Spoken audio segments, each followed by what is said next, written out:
Do you think the IRS scandal is phony? Jay Carney answered that specific question. What we've seen is inappropriate activity that the president came out and forcefully said he would not tolerate, and that he installed somebody at the IRS to take care of. What we have seen from Republicans is cherry-picked information based on investigations that turns out to be only one side of the story. It's demonstrated by the way that the press has, gotten extremely excited about the potential for a scandal and basically dropped it when the facts have come out. The president will not tolerate poor performance or inappropriate activity at any agency, and when he finds out about it, he acts on it. But he's focused on the economy, Joe. He's not focused on, pretend scandals that Republicans on Capitol Hill want to turn into partisan skirmishes. Congressman Trey Gowdy joined us, and obviously he got the memo. He used the term phony scandals, just like the president says phony. Your response to the press secretary?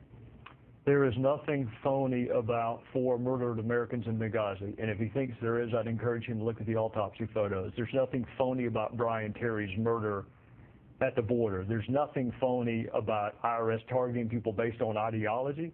There's nothing phony about an NSA program that almost failed on the House floor because people don't trust his administration. There's nothing phony about bonuses being paid to IRS employees.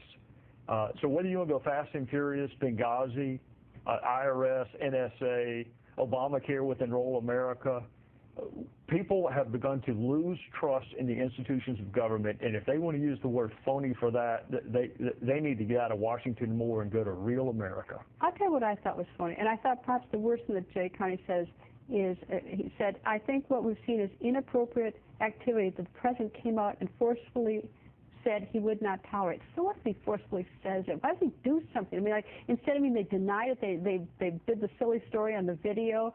The IRS thing, I've got all the notes from Jay Carney, May 20th, May 21st. He says it's some basically rogue agents in Cincinnati. That's not true. I mean, it's like, they almost spit in your face like you're stupid or something.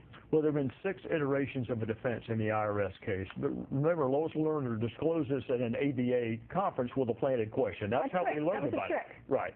Then we went into it was 2 rogue agents, and Jay Carney himself repeated that false narrative, and others in the administration have.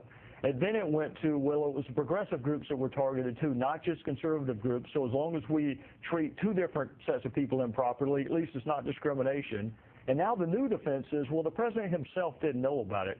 Greta, if that's the new standard for propriety in this town, that the president himself didn't know about it? Here's the other thing I think people are missing about this IRS thing, is that it isn't so much that they sort of, I mean, well, it is actually, it's if they had been denied right at the get-go, then they could have appealed it to another part of the IRS. But instead, what this was so sadistic about this and so painful is that they just dragged it out. So they were sort of in this no man's land, and they couldn't appeal. So by having no decision, they would have been far better off if the IRS agents, whoever was involved in this, however high it went, if they simply said no and denied it, so they could have appealed them. Instead, they strung them up. And that suggests even more culpability, because you're right. In some instances, people just gave up. And these are average, ordinary citizens who want to become engaged in the political process.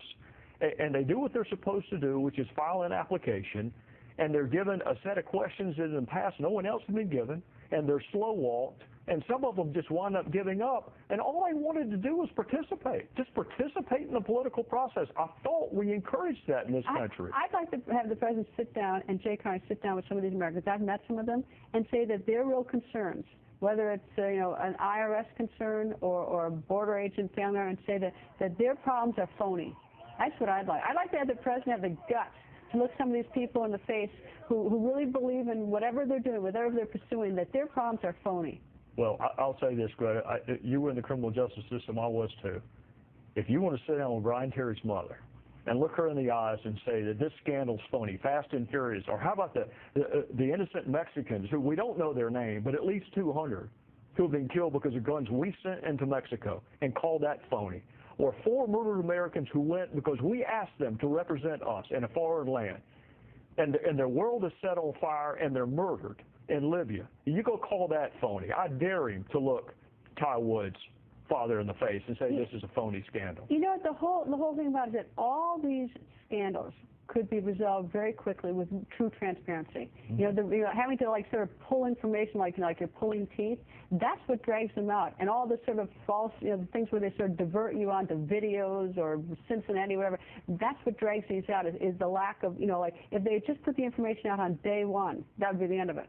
This is what I love about the American people. They are forgiving. If you make a mistake, they will forgive you. What they will not forgive you for is lying to them. Congressman, thank you. Always nice to see you, sir. Thank you. Coming up.